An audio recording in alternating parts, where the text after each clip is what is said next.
Thank you for the film. Thank you for being with us. Thank you for the claps. Para realizar el coloquio quisiera ver todas las manos levantadas. Los que os estáis yendo, por favor, dejadnos un voto para el premio del público. Y bueno, ¿con quién empezamos? ¿Nadie? Pues nada, me he hecho yo una pregunta para romper el hielo. Katharina, 1984, New York, quite something. So, you arrived as an 18-year-old German young lady in New York, arriving in the most vibrant, exciting, creative city on earth. How was that? I think it was probably the most free period in New York at the time. I think what was extraordinary is that especially gay society had sort of taken over and was leading New York life. So I did have the great fortune of meeting Robert Mapplethorpe and Sam Wagstaff at that time. Nos menciona que realmente sí, llegó a una ciudad vibrante, excitante, creativa y que realmente en esa época la comunidad gay de alguna manera se había apoderado de la ciudad y que bueno, fue un momento único, singular, en el que ella conoció al señor Mapplethorpe. Si tenéis preguntas en cualquier momento, que veo por ahí alguna duda, levantad la mano que para eso estamos. So, gay community had somehow taken over the creativity of New York, the lifestyle of New York.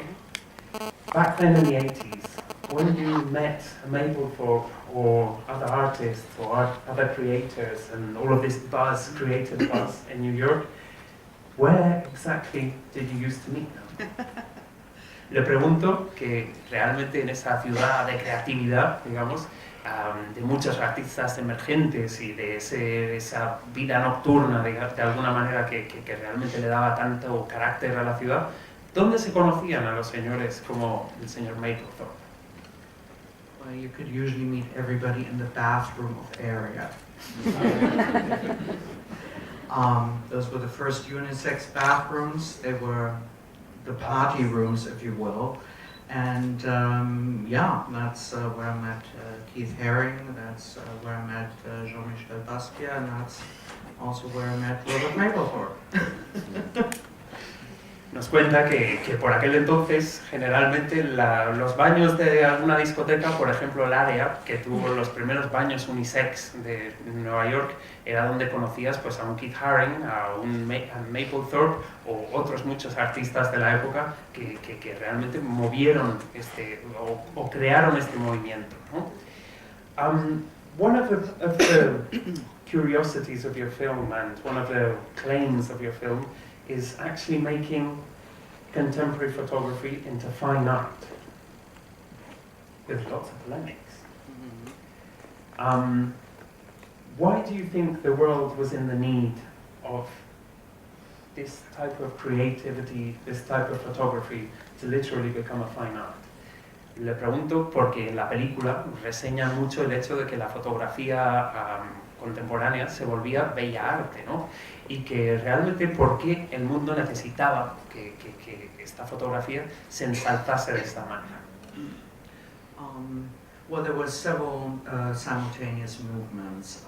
There was actually a women's movement that started with Nan Goldin in Boston, who photographed gay subjects, photographed transgender subjects, photographed drag queens. At the same time, there was Louise Lawler, who then opened a gallery called Metro Gallery. So there were, and there was obviously, Nan Goldin, and, Dan. Most famous. Not a friend of our friend, Cindy Sherman. and they sort of worked at the same time. So I think there was a feeling to add a new dimension to paint and brush, and photography became the paint and brush. But they mostly worked with natural light. And Robert Mapplethorpe had actually the real ambition to be the first artist who worked with photography as a medium, but would not be called a photographer. So he literally expressed that. That was his great ambition. And they all fought for the title, if you will. But I think the way he put the subject, for example, when he had sexual intercourse with his models, as we know from fashion photography, it usually happens after the shoot. With Mapplethorpe, very deliberately, he would sleep with someone before to get a certain kind of expression of his subject and then photograph him and light him in a special way. And the way he arranges it, the way he lights it, there's no other way than to describe it as art. Nos comenta que por aquel entonces realmente había varios movimientos creativos que se unieron a la par. Había un movimiento de fotógrafas femeninas, digamos, como Diane Arbus y varias más, que realmente tenían una tendencia por un lado. Por otro lado, había un movimiento social de liberación muy importante, los drag queens, la comunidad gay que se exhibía por primera vez delante del público, digamos. Y claro, esto trajo una necesidad que era realmente llevar la creatividad más allá de lo que era la pintura y el lienzo, ¿no? Que realmente hacía falta romper un poco ese clasicismo de la pintura y el lienzo, y realmente la fotografía es lo que sirvió para esto, ¿no? Aparte de esto, también nos comenta que era un estilo fotográfico de usar mucha luz natural, que realmente esa fotografía, esa impresión fotográfica era muy naturalista, y que bueno, hoy en día tenemos un concepto de que por la industria de la moda y la fotografía de moda, que muchas veces sí sabemos que ocurre sexo ahí, pero según la moda ocurre después del shooting, ¿no? De esas fotos que se toman. Sin embargo, en el caso de Mapplethorpe, precisamente buscando esa complicidad y esa intimidad en la fotografía, realmente muchas veces él elegía a un modelo y realmente tenían el sexo antes de las fotos, y eso era lo que permitía literalmente esa complicidad, esa cercanía, esa intimidad en sus fotos, que realmente no se había retratado o no se había permitido en la fotografía hasta ese momento. ¿Tenemos alguna pregunta en la sala? Por aquí.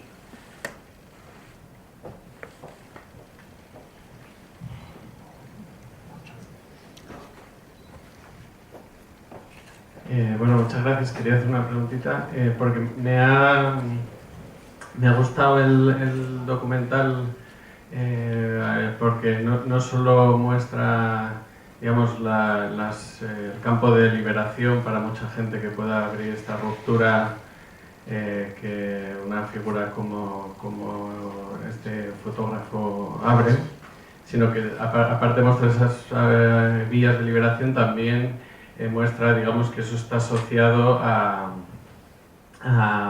la capacidad de él para, digamos, mercantilizar nuevas esferas de la existencia que comienzan a mercantilizarse con más intensidad con el neoliberalismo, justamente a partir de los 70 y los 80 y tal.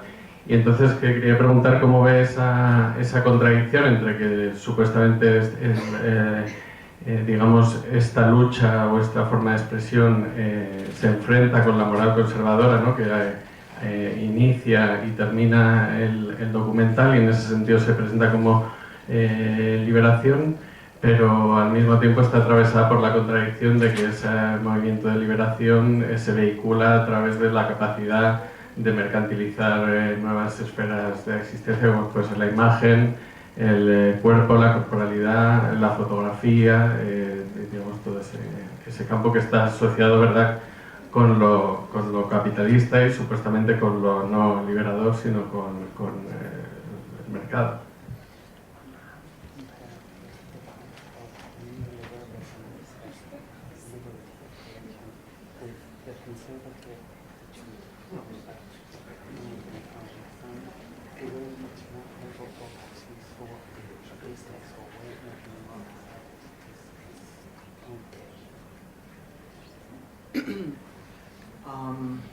Well, I answer your question about the market first. because, let's say, nudity wasn't as taboo in the United States as it is obviously in Spain at that time, you know, but homosexuality, as you know, was not forbidden, but was still a taboo subject. It was socially not accepted. And as you saw in the film, Sam Wagstaff had great reservations of coming out, you know, and that was what Mapplethorpe felt was his present, his gift to Sam Wagstaff, bringing him out in the open, out of the closet. In terms of market value, Andy Warhol had really sort of driven the whole market at that time, and the market began to change. In 1979, when Alfred Taubman bought Sotheby's, and collecting changed. Earlier on, art dealers would go to auctions, buy works, you know, assess them. But when the auction houses really became much more shopping malls in many ways, because big business bought the auction houses, the prices were rising. Andy Warhol was really driving the prices. He was the idol of Mapplethorpe in many, many ways. And I think for some artists, also Robert Mapplethorpe, their market viability became associated with success, with name recognition, the way they sold, not only in dealerships, in galleries, but also in auction houses. The artists became more and more famous, and the more famous they were, the higher the prices. So in order to set himself apart from the pack of artists and become a recognizable, famous, if you will, figure, he also had to fetch the right prices, market prices. Nos menciona que sobre todo el tema de la sexualidad en Estados Unidos era mucho más abierto, pero que el tema de la homosexualidad no tanto, con lo cual realmente era algo muy novedoso por un lado, ¿no? Respecto a lo que era el mercado del arte, realmente Andy Warhol era quien había establecido el hecho de que eso podía ser un mercado, que realmente subían mucho los precios, y esto tuvo una reacción que fue que realmente muchas de las casas de subastas fueron adquiridas por grandes fortunas o por empresas más grandes. Realmente es ese momento en el que el arte también, el arte contemporáneo transiciona a ser un negocio, ¿no? Entonces, un poco marcado por esta iniciativa inicial de Warhol, realmente muchos de los artistas de esa época, y por supuesto, y principalmente Mapplethorpe, empezaron a identificarse como individuos, como de alguna manera marcas, ¿no? Diferenciables, reconocibles, y que realmente esa es la parte que se empezó a volver un negocio, ¿no? Si me permites, le amplío un pelín la pregunta. Was Mr. Mapplethorpe about creativity, about leaving an inheritance of art, or was it about business? Le pregunto si Mapplethorpe era negocio, creatividad pura o creación de obra. It was always about creativity. I think the true genius never rests, and Mapplethorpe never slept. He always worked, so it was always about work. But on the other hand, it was sort of the beginning of the artist changing their point of view. Why should only the art dealer or ultimately the collector line their pockets with their work? Why does the artist always need to be, let's say, the prophet, the poor prophet, whereby everybody else profits, if you see what I mean, you know? So, no, for him making money was very important for his own self-worth. I think certainly it had to do with his relationship with his father, who always perceived photography being a hobby, and he could prove to his parents that this was actually a viable livelihood, that in fact he was making even more money than his father was making. So there's always a biographical element in that. But I think also for him, it was very important that his market, and as you saw in the film, his interest in his own marketability, once it was known that he was about to die and his prices went up, was something that he followed with great interest. nos menciona que realmente para Mapplethorpe siempre fue un proceso creativo, que él era un gran creador y que realmente siempre fue la creatividad lo que buscaba, pero a la par era un hombre bastante adicto a su trabajo, con lo cual siempre que estaba en proceso creativo estaba trabajando. Aparte de eso, su relación con su padre realmente marcó mucho el hecho de cómo él determinó el aspecto negocio de su propia obra, ¿no? Su padre siempre consideró que la fotografía era un hobby y sin embargo él estaba biográficamente de alguna manera intentando demostrarle que realmente era un negocio y que podía hacer muchísimo más dinero que en cualquier otra profesión, digamos, tradicional, ¿no? Aparte de esto, también nos menciona que... ¿Cómo os digo esto? A ver, que aunque él ya sabía, en el momento que él ya sabía que iba a morir y que empezaba a ser un vox populi, que él iba a morir por la enfermedad, realmente los precios de su obra empezaron a subir como la espuma, ¿no? Entonces ahí fue un momento en el que la creatividad le metió un empujón, porque realmente veía que el dinero fluía más, los precios subían más y que de alguna manera igual era una burbuja basada en su propia salud, pero que realmente fue el momento en el que ese equilibrio entre creatividad y negocio se despuntó más hacia el negocio. Más preguntas en la sala. Aquí arriba.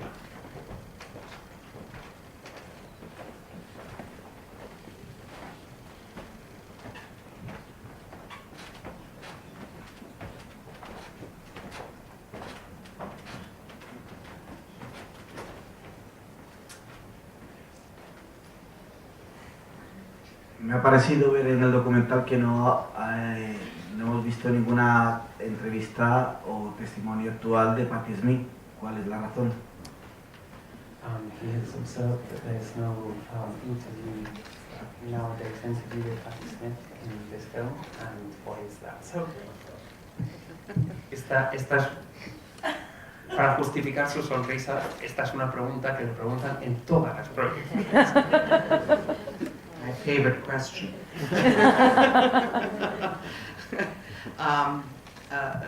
Of course, Patti Smith was asked to be in this film, and we would have liked to have Patti Smith in this film, and I'm not going to go into all the details why Patti Smith is ultimately not in the film. In fact, she was in the film. But the fact when she said no ended up being a blessing for the film. At first we were very upset, but we would have never discovered all the boyfriends that were still alive of Robert Mapplethorpe. We had to dig much, much deeper. And I think the result was really, and then at the same time we found the tapes of his interviews. So, you know, which was a great discovery because Mapplethorpe in the film does speak. And it became very clear that he had many muses, you know, and usually the life of Mapplethorpe is always told through the words of either Patti Smith or the biographies of some Wagstaff, you know. And it became very clear there were many more people in his life, and they were all very important for a certain phase of his creativity. But Patti Smith left when his photography career took off. And they had hardly any contact, really, until his death. So, you know, of course her novel, a very beautiful novel, is called Just Kids, and that's what it was. They were just kids, you know, and at the end of the day, it helped us dig much deeper. Nos menciona que realmente ellas sí quisieron tener a Patti Smith en esta película, que realmente no va a entrar en los detalles de por qué ella no está, que realmente de alguna manera sí lo está, pero que a la larga se han alegrado porque el hecho de que Patti Smith no fuese una figura central de su historia ha permitido que descubran muchos más amantes, muchas más musas, muchas más historias reales de la vida de Mapplethorpe. A la par, quieres señalar que cronológicamente realmente Patti Smith estuvo relacionada con Mapplethorpe casi hasta el momento que su carrera como fotógrafo empezó a despuntar, ¿no? Con lo cual realmente les parece que más allá de Patti Smith hay muchas más más alicientes a la historia, muchos más testimonios de la historia, y que de alguna manera incluso la novela Just Kids, ¿no? Solamente niños, realmente lo que significa es eso, que era una relación muy joven y que a lo largo de su vida y su carrera hubo muchas personas más que también son importantes, que también son significativas y que han sido las que finalmente han querido representar en su película. Más preguntas en la sala. This is a really beautiful documentation. Very good. Perdón, no. Good film.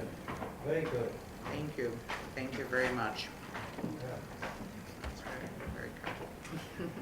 Katharina, if Mr. Mapplethorpe were alive, what do you think he would think of YouTube, Instagram, Facebook, Flickr?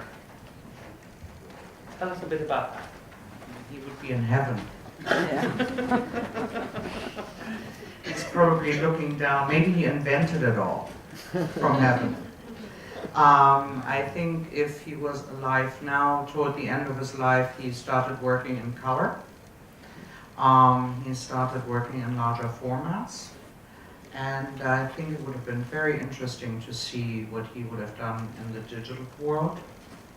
I think, you know, the perfect penis would be on a 10-foot screen. But I think he would have absolutely embraced it, you know. Also, let's not forget, he chose photography. I mean, he could have done anything, you know. In fact, it's very strange he chose photography because he so disliked his father in his photography. But the fact that you work in editions in photography, that, you know, his work could be spread to a much larger population, and his quest for fame would have perfectly fit in today's world of social media. Le preguntaba que si a día de hoy el señor Mapplethorpe estuviese vivo, ¿qué le parecerían cosas como Facebook, Instagram, Flickr? Y ella dice, estaría en el cielo, literalmente en el cielo, porque realmente es probable que incluso siendo un hombre ya llegando a pasados los 70, la era digital le hubiese fascinado, hubiese probado con ella, hubiese probado a jugar con diferentes formatos, y que realmente ella cree que su personalidad y actitud hubiese ido muy bien con toda esta era creativa de lo digital. ¿Alguna pregunta? ¿Por ahí arriba he visto alguna mano tímida? ¿Alguna otra pregunta en la sala? Okay, here is one. You arrived, I'm going to put in situation. Hemos estado bebiendo en el bar, lo admito, y le he pedido confesiones varias a ella y a su coproductora, que está aquí, en un momento que ella estaba en el baño. Entonces, claro, ella llegó siendo una mujer, una chica de 18 años a Nueva York, joven, a esa ciudad efervescente, ¿no? Enérgica, y realmente vivió todo este proceso, ¿no? Lo que era el factory, lo que era la creatividad, el image group, que eran varios fotógrafos que se agruparon un poco para asociarse y coger más fuerza. Y lo que le voy a preguntar es realmente a ella, después de vivir ese Nueva York, después de vivir el Nueva York del dinero, ¿no? Que era el Nueva York de los 90 y el Nueva York de los 2000, que ya fue esa limpieza, y por supuesto el 11S después, que cambió la historia de la ciudad, realmente qué es lo que a ella, a día de hoy, le puede impresionar en Nueva York, o si después de tanto tiempo en Nueva York, habiendo llegado tan joven, ya nada te impresiona. Here's a personal question. You arrived 18 years old, 80s, creative New York, 90s, the money New York, 2000s, the clean out of New York, 9/11. That changed the history of the city forever. You have lived there for so long. What is shocking for you nowadays? Or, after so many years in New York, nothing is shocking anymore? Well, we'll see with the next election what will be shocking, no?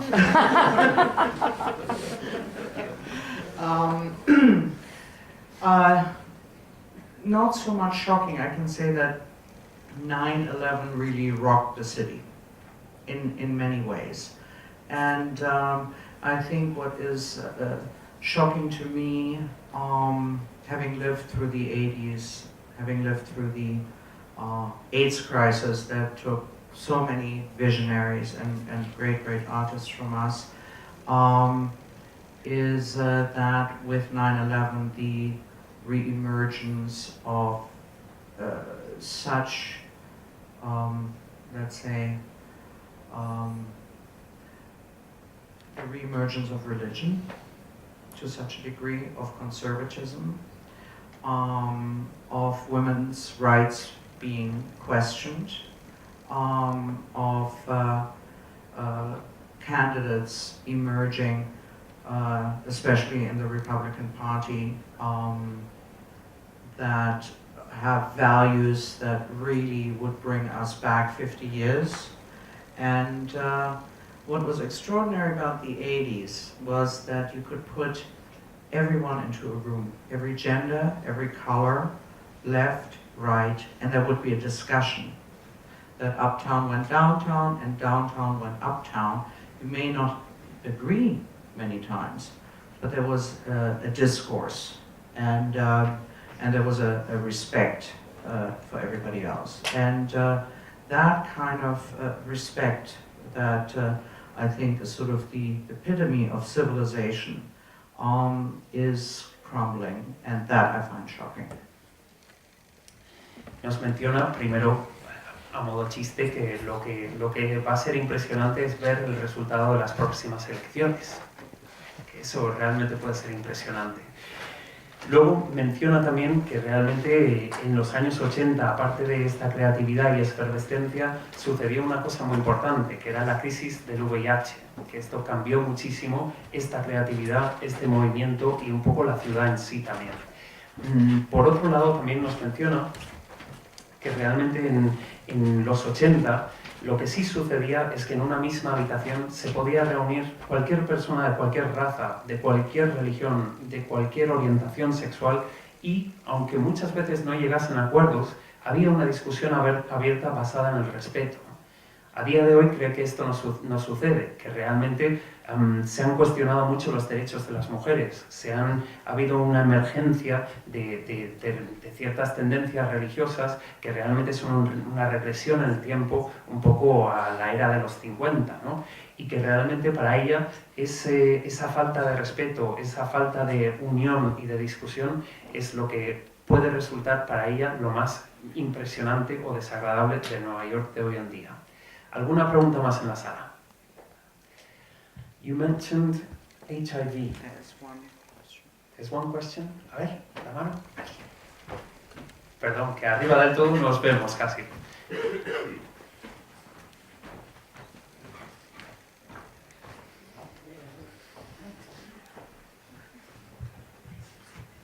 Quería saber si la controversia que causó en su día la obra de Mapplethorpe en Estados Unidos sigue al mismo nivel hoy en día, o si el éxito mercantil que ha tenido su obra de alguna forma ha suavizado los prejuicios morales de la sociedad americana.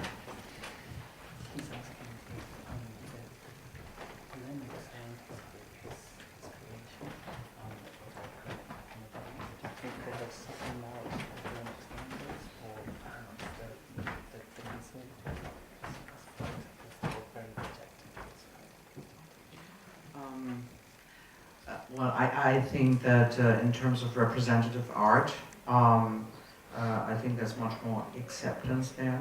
I think that Mapplethorpe was also a trailblazer in the sense that we have gotten so used to these very famous images by now. And Mapplethorpe, in all fairness, became a little bit the sort of culprit in a movement in the early 90s by